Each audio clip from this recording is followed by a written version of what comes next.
បាទគ្រប់ជំរាបសួរពុកម៉ែបងប្អូនក៏ដូចជាអ្នកទាំងគ្នាបាទថ្ងៃនេះគឺ admin សូមចេញតម្រុយថ្មីទៀតសម្រាប់ថ្ងៃទី7 ខែ 8 ឆ្នាំ 2026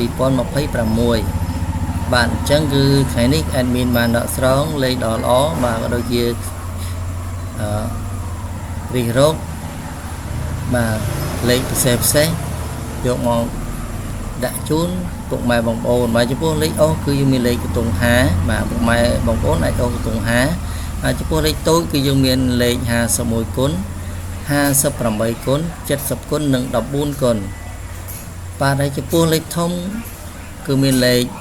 314គុណ114គុណនិង619គុណបាទអញ្ចឹងតម្រុយ admin របស់ថ្ងៃនេះគឺមានតែប៉ុណ្្នឹងបាទ admin ក៏សូមជូនពរដល់ពុកម៉ែបងប្អូនក៏ដូចជាអ្នកទាំងអស់គ្នា